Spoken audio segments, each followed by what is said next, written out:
চট্টগ্রাম বিভাগের সব খবর নিয়ে সংবাদ চট্টগ্রামে স্বাগত জানাচ্ছি আমি শামিমা ইসলাম। টানা বৃষ্টি আর উজানের পানিতে ফেনী, কুমিল্লা ও নোয়াখালীতে নদী ভাঙন ও জলাবদ্ধতা বেড়েছে। ফেনীর সোনাগাজীতে সড়ক ধসে পড়েছে, কুমিল্লায় গোমতীর পানি বেড়ে প্লাবিত হয়েছে ফসলি জমি। এদিকে নোয়াখালীতে নিচু এলাকা পানিতে তলিয়ে দুর্ভোগে হাজারো মানুষ। প্রতিনিধিদের পাঠানো তথ্য ছবিতে আরও জানাচ্ছেন সুলতানা মরিয়ম। ফেনীর সোনাগাজীতে টানা বৃষ্টি ও স্রোতের কারণে নদী ভাঙন আবারও ভয়াবহ রূপ নিয়েছে। ধসে পড়েছে 3টি সড়ক, বন্ধ হয়েছে যান চলাচল। ফেনী নদীর পাড় ভেঙে তলিয়ে যাচ্ছে ফসলি জমিও, আতঙ্কে নদী পাড়ের মানুষ। নোয়াখালীতে টানা বৃষ্টি ও উজান থেকে নেমে আসা ঢলে সৃষ্টি হয়েছে জলাবদ্ধতা ও বন্যা। জেলার বেশিরভাগ উপজেলায় নিচু এলাকা প্লাবিত, পানিবন্দী হাজারো মানুষ। ব্যাহত হচ্ছে স্বাভাবিক জীবনযাপন। এখন আমাদের নোয়াখালীতে কোনো রকম বৃষ্টি হলেই জলাবদ্ধতার সৃষ্টি হয়। নোয়াখালীতে গত 2 দিন যাবৎ মুষলধারে বৃষ্টির কারণে মেইন সড়কগুলা পানির নিচে তলিয়ে গেছে। গত যে 2 দিনে বৃষ্টি হয়েছে, বৃষ্টিতে আমাদের শহরে পানি জমে গেছে। ড্রেনগুলো পৌরসভা থেকে পরিষ্কার করা হয় না। সামান্য বৃষ্টির কারণে পানি উঠে গেছে, আমরা মাঠে যেতে পারি না। নোয়াখালীতে মেঘনা ও শাখা নদীর পানি বিপদসীমার উপরে প্রবাহিত হচ্ছে। প্লাবনে অনেক গ্রামের সঙ্গে শহরের যোগাযোগ বিচ্ছিন্ন হয়ে পড়েছে। কুমিল্লায় গোমতী নদীর পানি দ্রুত বাড়ছে, প্লাবিত হয়েছে চর ও ফসলি জমি। ফলে বিপদসীমার মাত্র 1.62 মিটার নিচ থেকে পানি প্রবাহিত হচ্ছে। টানা বৃষ্টি ও উজানের ঢলে নদীপাড়ের মানুষ বন্যার আশঙ্কায় আতঙ্কে দিন কাটাচ্ছেন। এদিকে মৌসুমী প্রভাবে খাগড়াছড়িতে টানা বর্ষণ ও পাহাড়ি ঢলে খাগড়াছড়ির দিঘিনালার মেরুং ইউনিয়নের নিচু এলাকা প্লাবিত হয়েছে। পানিতে ডুবে গেছে খাগড়াছড়ির লংগদু সড়কের হেডকোয়ার্টার এলাকা। এতে ব্যাহত হচ্ছে যান চলাচল। সুলতানা মরিয়ম, নাগরিক। নোয়াখালীতে টানা ভারী বর্ষণে জলাবদ্ধতা পরিস্থিতি কিছুটা উন্নতি হয়েছে, তবে দুর্ভোগ কমেনি। কিছুক্ষণ আগে শহরের সবশেষ পরিস্থিতি জানিয়েছেন সহকর্মী সোহেল রানা।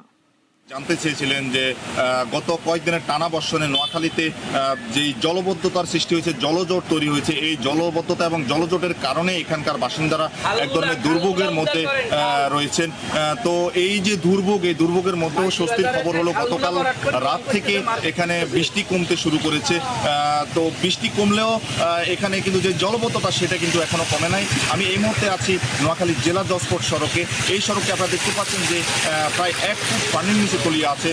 শুধু এই সড়কটি নয়, জেলা শহরের প্রধান সড়ক ব্যতীত জেলা শহরের আশপাশের যে সড়কগুলো রয়েছে এবং বাসাবাড়ি থেকে দোকানপাট রয়েছে সবগুলোই কিন্তু প্রায় পানির নিচে নিমজ্জিত হয়ে রয়েছে। তো এই যে জলবদ্ধতা, এই জলবদ্ধতা শহর ছাড়িয়ে এখন কিন্তু জেলার বিভিন্ন উপজেলায়ও জলবদ্ধতার সৃষ্টি হয়েছে। জলবদ্ধতার কারণে উপজেলা পর্যায়ে গ্রামগুলোতে যে ফসলি জমি রয়েছে, ফসলি জমি এবং মৎস্য ঘেরগুলোর ব্যাপক ক্ষতি হয়েছে। তো এই যে জনদুর্ভোগ, এই জনদুর্ভোগ লাঘবে এবং বিভিন্ন জায়গায় যে মানুষ পানিতে আটকা পড়ে আছেন, এই মানুষের জন্য ইতিমধ্যে জেলা প্রশাসনের পক্ষ থেকে প্রায় 466টি আশ্রয়ণ কেন্দ্র প্রস্তুত করা হয়েছে এবং পাশাপাশি সেখানে যে যারা আশ্রয় নেবেন তাদের জন্য প্রায় 18 লক্ষ টাকা এবং শুকনো খাবার প্রস্তুত রাখা হয়েছে।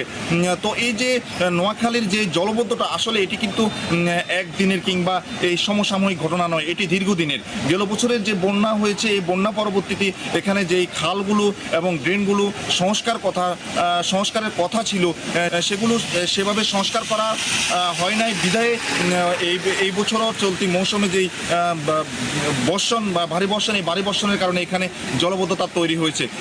আমি স্থানীয়দের সঙ্গে কথা বলেছি, স্থানীয়রা জানিয়েছেন যে এখানে যে খালগুলো রয়েছে এবং ড্রেনগুলো রয়েছে এগুলো সংস্কার না করার কারণে এখানে জলবদ্ধতার সৃষ্টি হয়েছে।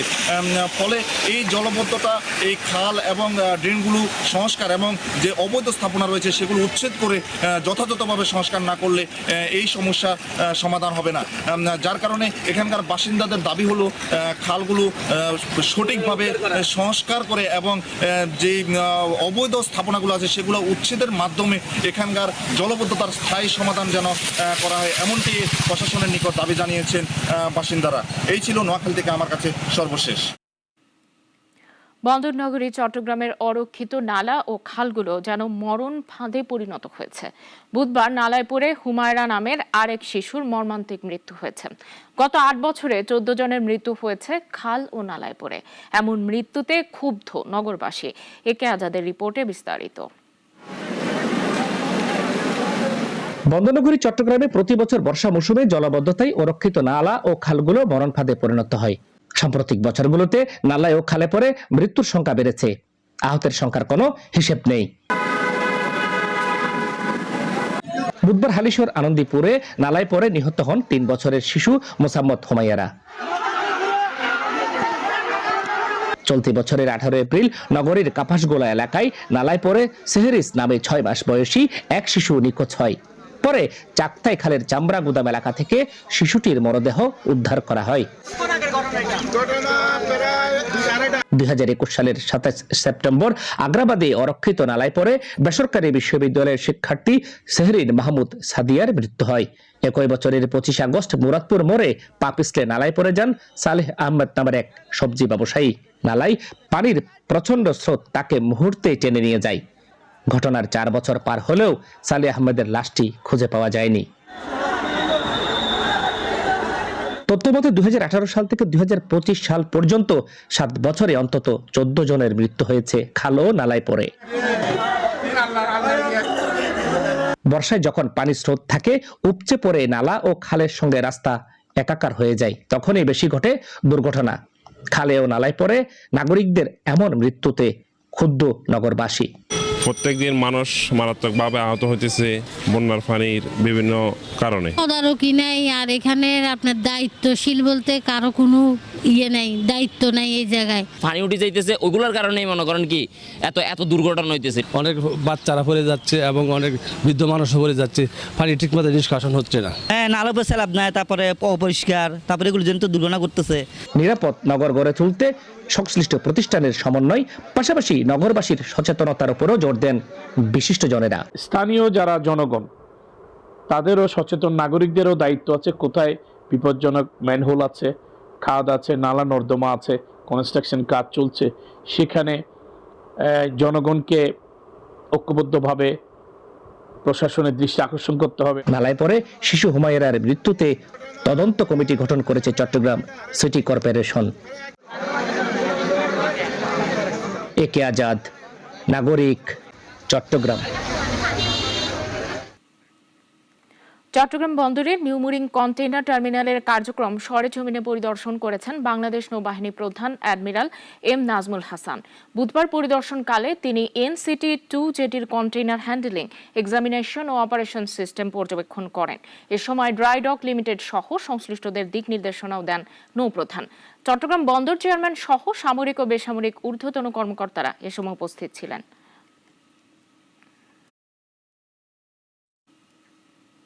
ব্রাহ্মণবাড়িয়ায় উচ্চ আদালতের নির্দেশে জেলা চেম্বার অব কমার্স অ্যান্ড ইন্ডাস্ট্রির স্থাপনা সহ 2টি ভবন উচ্ছেদ করেছে জেলা প্রশাসন।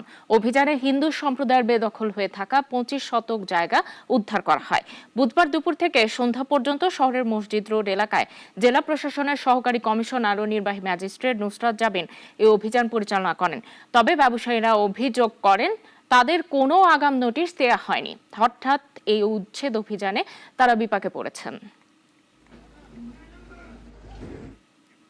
মিয়ানমারের রোহিঙ্গা বিদ্রোহী সংগঠন আরসা প্রধান আতাউল্লাহ আবু আম্মার জুনুনের 3 দিনের রিমান্ড মঞ্জুর করেছেন আদালত। বুধবার দুপুরে কক্সবাজারের সিনিয়র জুডিশিয়াল ম্যাজিস্ট্রেট আদালতের বিচারক আসাফ উদ্দিন আসিফ রোহিঙ্গা ক্যাম্পে 4 খুনের একটি মামলায় এই রিমান্ডের আদেশ দেন। এর আগে সকালে কঠোর নিরাপত্তার মধ্য দিয়ে আতাউল্লাহকে আদালতে হাজির করা হয়। আদেশ শেষে তাকে কক্সবাজার কারাগারে পাঠানো হয়েছে।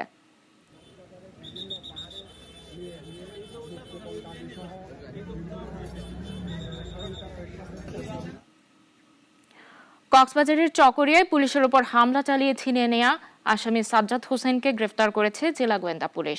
রাতে কক্সবাজার শহরের কলাতলির ওয়ার্ল্ড বিচ রিসোর্ট থেকে তাকে গ্রেফতার করা হয়। গত 6 জুলাই চকরিয়ার ডুলাহাজারা ইউনিয়নের দক্ষিণ পাহাড় এলাকা থেকে সাজ্জাদ হোসেনকে আটক করেন এসআই সঞ্জীব পাল সহ তার টিম। পরে থানায় নেওয়ার সময় একদল দুর্বৃত্ত পুলিশের উপর হামলা চালিয়ে তাকে ছিনিয়ে নেয়। গত রাতে কক্সবাজার গোয়েন্দা পুলিশের একটি আভিযানিক দল কলাতলী ওয়ার্ল্ড বিচ রিসোর্ট থেকে যে পলাতক আসামি সাজ্জাদ হোসেন সেই উক্ত ঘটনায় রুজুকৃত মামলার এজাহারনামী আসামিও তাকে আমরা গ্রেপ্তার করতে সক্ষম হই। সংবাদ চট্টগ্রাম এ পর্যন্তই। চট্টগ্রাম বিভাগের সব খবর নিয়ে প্রতিদিন দুপুর 1টায় প্রচারিত হবে সংবাদ চট্টগ্রাম।